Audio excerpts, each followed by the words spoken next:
Tonight, we're specifically talking about economics and entrepreneurship, which obviously are really near and dear to our heart at Leadership Mission International, because of the fact that a lot of our graduates go on to become entrepreneurs. They're trained during their time at the Leadership Center in entrepreneurial skills. They have the opportunity to access microfinance loans, and a lot of our graduates are doing that. And so what we want to highlight is that poverty levels are expected to reach 70% of the population in Honduras this year due to the ongoing pandemic and the way that that has affected Central America and specifically Honduras. We already know Honduras is one of the weakest economies in the Western Hemisphere. About 60% of Hondurans live on less than $2 a day, and that is definitely dramatically more true in rural areas. And I'm actually going to turn it over to Becca, who's on the call with us. Becca is our academic and alumni director for this year. I want to start by talking a little bit about the history of the organization, because when we first started, we only had a small number of graduates each year. And our staff on the ground knew them pretty personally and knew where they were going after graduation. But we started to realize as we were growing up as an organization and having more and more cohorts and staff changes, that we needed a more mature way to track that, and that we had more groups of alumni all throughout Honduras. And so about 2 years ago, we decided that we needed to provide more structure around the data that we were collecting on our alumni and start to track what our alumni were doing. We have 10 cohorts that have graduated from the Leadership Center with 92 graduates throughout Honduras. And something we realized is that a lot of the cohorts are very close and have a very close relationship, but then they will spread out all throughout Honduras and may not be near anyone that they were at TLC with while they studied. And now that we have those 92 alumni, we have enough in many locations throughout Honduras to start forming more groups and little branches of LMI in various different cities and departments of Honduras.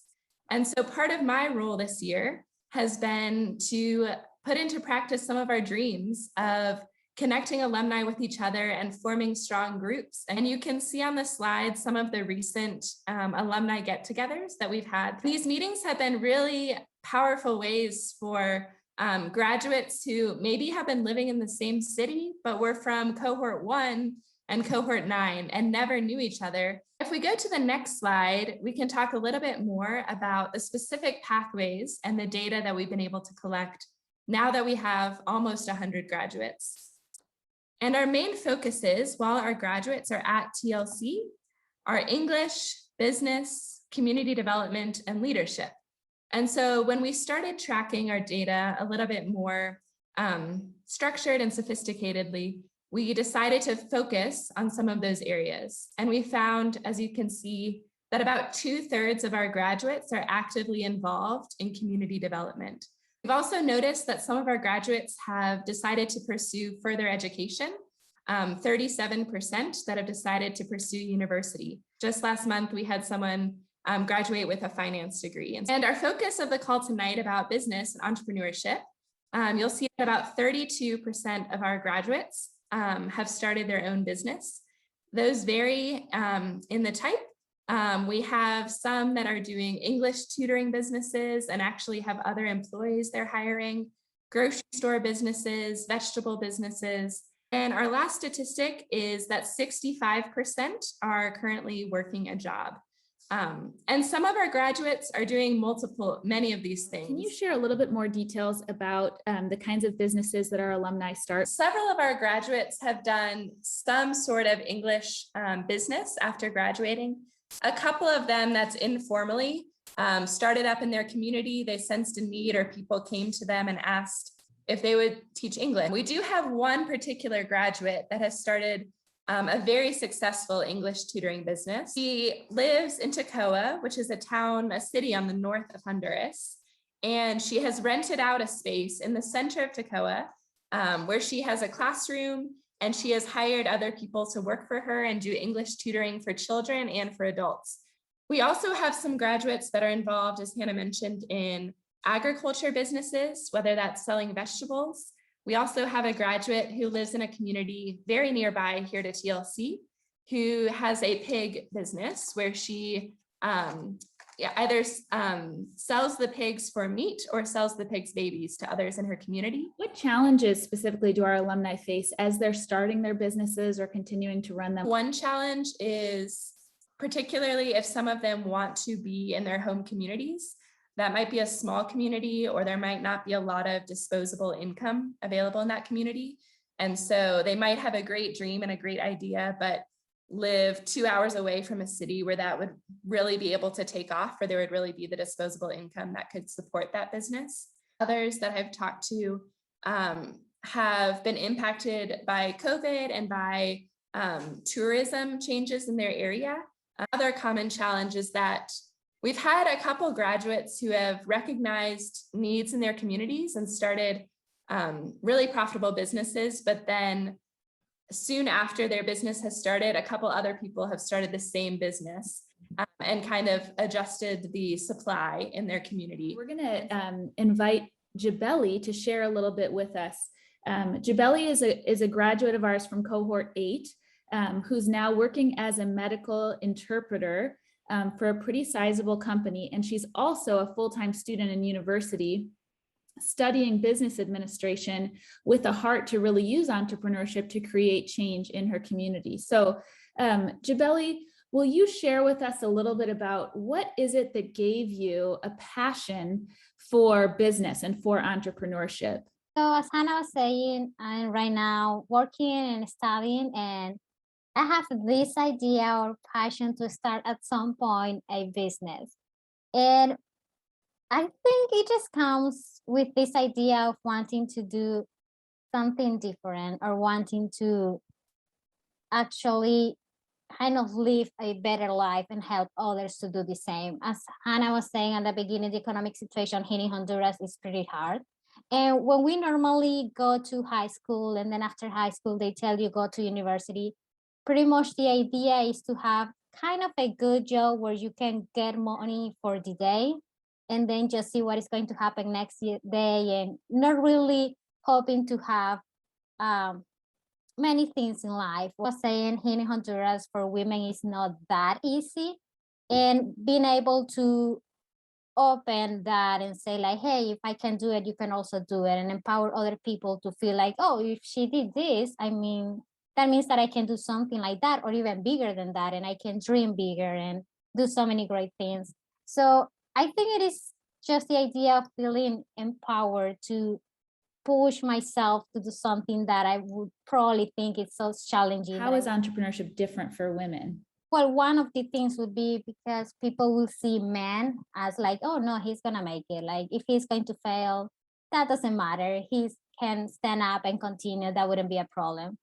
Or they would expect men to succeed in life. But then for women, it will be like, no, she's gonna be so emotional. She will need to stay at home and have her kids, and then she wouldn't be able to continue.